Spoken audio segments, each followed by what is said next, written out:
America में आसमान से देखी गई जमीन पर एक अद्भुत आकृति। इस अद्भुत आकृति का हिंदू धर्म से क्या है संबंध? आखिर क्यों इस खबर को वैज्ञानिकों ने महीनों तक छुपाए रखा? इस आकृति में ऐसा क्या नजर आया जिसने वैज्ञानिकों के होश उड़ा दिए? आखिर कैसे इस खबर से अमेरिका तक हिल गया? अमेरिका को विश्व में सबसे अधिक विकसित और शक्तिशाली देश माना जाता है। अमेरिकन अंतरिक्ष एजेंसी नासा विश्व की सबसे बड़ी अंतरिक्ष एजेंसी है जो संपूर्ण ब्रह्मांड पर रिसर्च करती है, और इसीलिए अमेरिका से ना जाने कितनी ही विचित्र व अजीबोगरीब खबरें आती ही रहती हैं। कभी एलियन मिलने की तो कभी एलियन का स्पेसशिप मिलने की, कभी कोई आदमी गायब हो जाता है तो कभी टाइम ट्रेवल से संबंधित खबरें। अमेरिकन एजेंसी नासा ब्रह्मांड के चप्पे चप्पे पर सैटेलाइट के जरिए हर समय नजर रखती है। नासा ने हिंदू धर्म से जुड़ी हुई बहुत सी संरचनाएं ब्रह्मांड में अब तक खोज ली हैं, जैसे कि शयनावस्था में भगवान विष्णु जैसी संरचना, भगवान के हाथ जैसी संरचना, सूर्यादि ग्रहों तथा ब्लैक होल से निकलती हुई ओम की आवाज।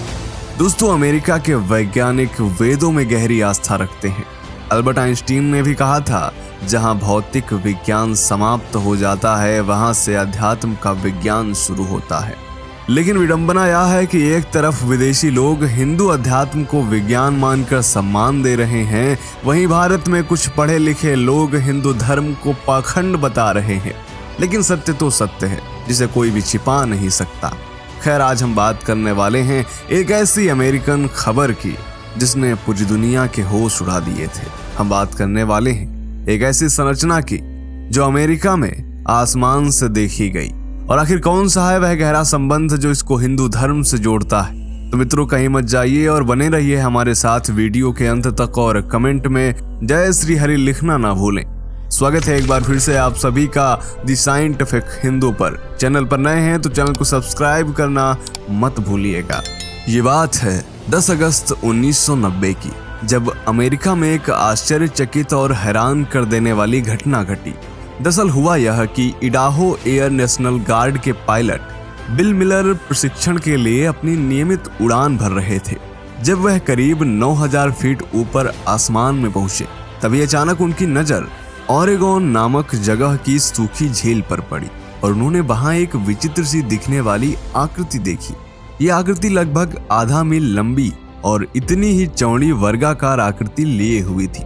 बिल मिलर को सबसे चौंकाने वाली बात यह थी कि ठीक 30 मिनट पहले भी वह इसी रास्ते से गए थे, लेकिन तब उस जगह पर कोई भी आकृति नहीं थी। इसके अलावा रोज ना जाने कितने पायलट उसी रास्ते से जाते हैं, परंतु पहले किसी ने वहां कोई आकृति नहीं देखी। यह आकृति इतनी बड़ी है कि यह भी संभव नहीं है कि कोई पायलट उसे देख ना सके।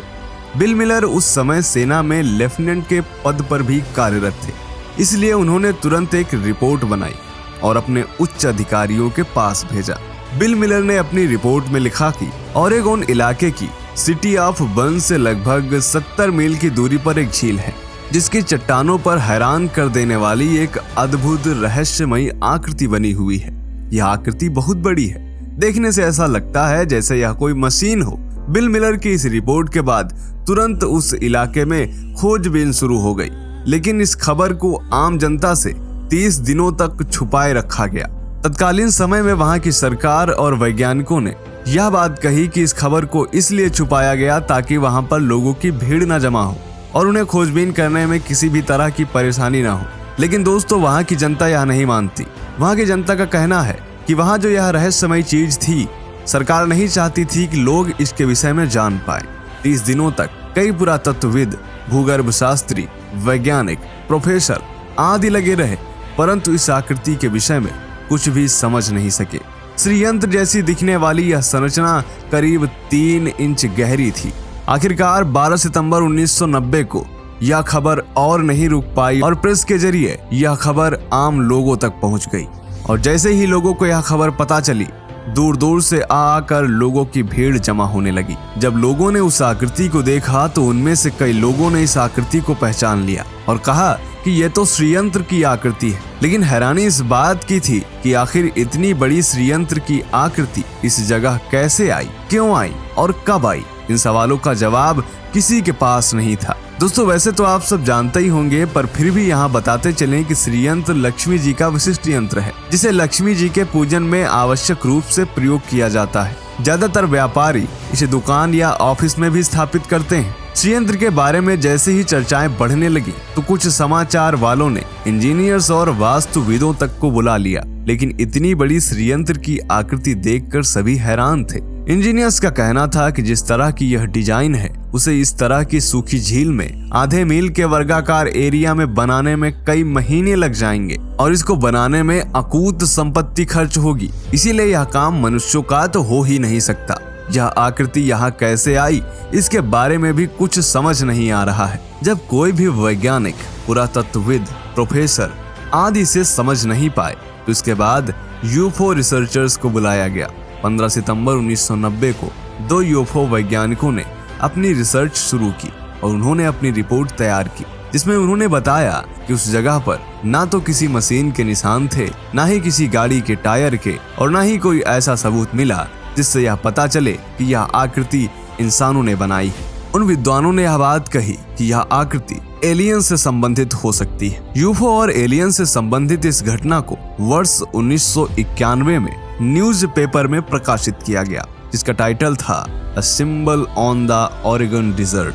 इस न्यूज़पेपर में यह खबर लिखी गई कि अमेरिकी सरकार, साइंटिस्ट और रिसर्चर्स अंत तक ये पता नहीं लगा पाए कि आखिर श्रीयंत्र जैसी दिखने वाली यह आकृति यहाँ कैसे, क्यों और कब बन गई। हालांकि कुछ लोग ऐसे भी थे जो इस खबर को झूठा बता रहे थे। उनका कहना था कि ये आकृति इंसानों ने ही बनाई है। अपनी बात सिद्ध करने के लिए उन्होंने इस आकृति को बनाने की कोशिश भी की थी, लेकिन अपनी पूरी क्षमता, तमाम पैसा, मशीन और आदमी लगाने के कई दिनों के बाद भी वह इस श्रीयंत्र की आधी आकृति भी नहीं बना पाए, और जितनी बनाई भी थी वह भी गलत थी।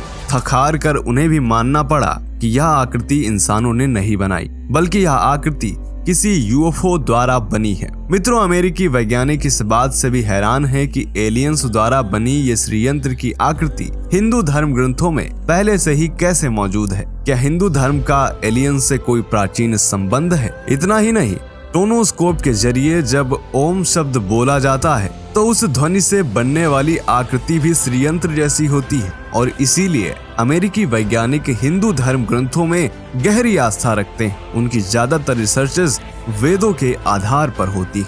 तो दोस्तों, आपका इसके विषय में क्या सोचना है, कमेंट करके बताएं। मिलते हैं आपसे अगले वीडियो में, तब तक के लिए जय हिंद, जय भारत, वंदे मातरम।